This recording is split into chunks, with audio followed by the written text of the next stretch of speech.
Assalamualaikum warahmatullahi wabarakatuh.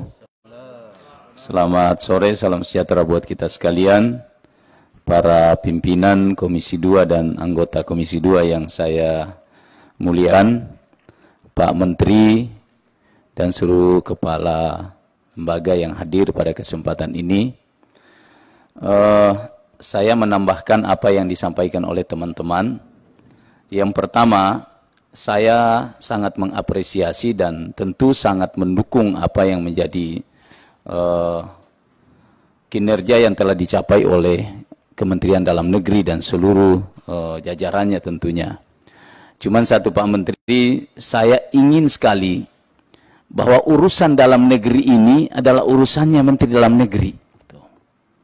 Tapi akhir-akhir ini sepertinya urusan dalam negeri diurusi oleh semua menteri.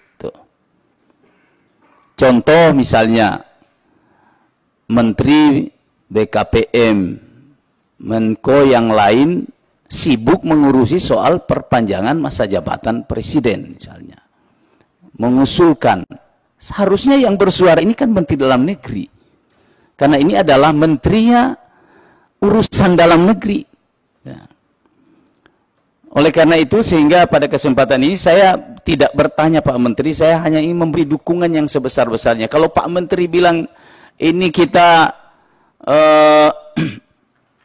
misalnya perpanjangan masa jabatan dan sebagainya, dan saya tahu Pak Menteri hari ini diam, ya, tidak banyak memberi statement, tapi tidak segarang yang dilakukan oleh yang lain.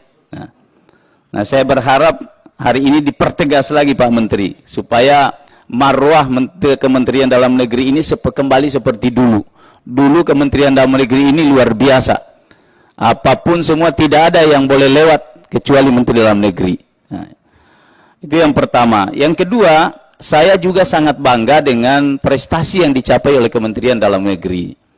Tapi mungkin ke depan Pak Menteri perlu lagi kita lebih tingkatkan kepada seluruh jajaran pemerintah daerah, bahwa kita ingin apa yang telah ukuran kinerja itu berbanding lurus dengan peningkatan kesejahteraan masyarakat. Kalau kita melihat hari ini, tren yang ada, ya, semua kepala daerah itu berlomba untuk mendapatkan penghargaan yang menurut saya Pak Menteri itu masih dalam batas normatif, dan itu hal yang bersifat administratif. Semua berlomba untuk bisa mendapatkan predikat WTP. Tapi pernahkah kita melihat bahwa predikat BTP itu berbanding lurus dengan penurunan atau peningkatan tingkat kesejahteraan masyarakat? Kita inginkan sebetulnya seperti itu. Ketika WTP itu didapatkan atau penilaian sakit dan sebagainya itu didapatkan dan prestasi yang baik, juga di daerah itu terdapat misalnya penurunan angka kemiskinan yang signifikan dan juga peningkatan tingkat kesejahteraan masyarakat yang lebih baik. Itu kadang kalau kita periksa Pak Menteri di lapangan, banyak daerah yang WTP tapi tingkat kesejahteraan, angka kemiskinan masih sangat tinggi. Itu satu. Ini saya mendorong saja, mungkin ini ada format ke depan dalam memberi penilaian kepada kinerja pemerintah daerah. Nah, yang ketiga soal pembinaan kepala desa. Nah, pembinaan kepala desa ini saya kira kepala desa kita, ya, harus jelas Pak Menteri. Komandonya itu harus jelas. Di negara kita ini memang kalau kita ingin supaya satu komando, satu gerak, kita menyadari betul bahwa kita adalah negara demokrasi. Tapi dalam sistem pemerintahan, garis komando itu sangat penting.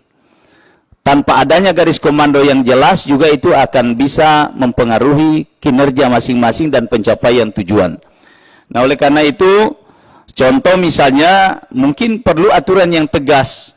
Seperti saya pertegas lagi dengan adanya kepala desa yang melakukan deklarasi, mempertontonkan kepada masyarakat sesuatu hal yang saya setuju kalau Presiden bilang itu cari muka, menampar muka Presiden. Karena ini sama sekali sudah dilarang. Kepala desa itu tidak boleh berpolitik praktis. Ya. tapi kemudian mempertontonkan itu hanya karena presiden misalnya telah menjawab, mengabulkan misalnya untuk gaji tiap bulan. Saya kira itu hal yang kalau orang di Sulawesi Tengah itu bilang ini patende yang luar biasa. Bahasa Palu itu patende itu Pak Menteri itu apa namanya ya? Itu memberi sesuatu, mengangkat orang yang tidak pada tempatnya tuh. Nah, ini harus kita luruskan ini sehingga ini tidak menjadi presiden di kemudian hari dengan memberi pujian-pujian yang berlebihan. Kalau menurut saya pujian berlebihan, mendeklarasikan presiden 3 periode itu adalah sebuah hal yang sangat bertentangan dengan konstitusi dan itu tidak bisa kita main-main dengan itu. Nah, kemudian yang keempat, karena ini dalam waktu dekat kita akan segera untuk mengangkat pejabat kepala daerah, saya tidak melihat itu karena ini adalah hak prerogatif. Kalau gubernur adalah presiden, tentunya melalui Pak Menteri, demikian juga pejabat bupati. Saya ingin mempertegas kembali karena ini pasti akan ramai Pak Menteri. Orang akan, kepala-kepala daerah ini akan memasang nanti kabinetnya ini. Ya. Katakanlah misalnya 2 bulan lagi, baru-baru ini ada kepala daerah, tinggal 2 bulan mau berhenti, masih bisa melantik itu. Ini mohon diawasi sebaik-baiknya dari Kementerian Dalam Negeri. Ya. Jangan sampai kejadian itu nanti ini akan rame Pak. 2022, 2023, 1 bulan, 2 bulan akan dilantik, masih bisa membentuk, masih bisa melantik. Harusnya sudah dihentikan saja itu. Kemudian selanjutnya yang terakhir soal IPDN. Saya kira apa yang disampaikan Pak Junimar tadi, soal IPDN ini, yang pertama, saya ini ada alumni Sekolah Pemerintahan Dalam Negeri. Pak Rektor, saya ini alumni APDN terakhir. Ya. Saya ingin sampaikan bahwa profil ya, adik-adik saya sekarang ini saya kira tidak jauh beda dengan kami-kami dulu. Sebetulnya Pak Menteri, yang ada satu hal yang ketika saya kunjungan baru-baru ini di PDN, kami itu sebetulnya, peraja itu tidak menuntut berapa besar sebetulnya uang lauk pauk itu. Yang sebenarnya ini adalah keadilan. Ketika di lembaga-lembaga pendidikan lain, itu mereka beri uang lauk pauk yang sangat berbeda dengan di IPDN. Padahal IPDN itu adalah juga mencetak para peraja-peraja yang akan menjadi tulang punggung pelayanan pemerintahan ini. Jadi saya menyampaikan ini Pak Menteri, mungkin ini bisa dibahasakan. Supaya jangan terlalu ada kecemburuan. Pasti kita cemburu nih Pak Menteri. Di tempat lain, di pendidikan lain begitu tinggi biaya lauk pauk itu. Sementara di IPDN, Pak Rektor ini pusing bagaimana mengakali itu bisa cukup.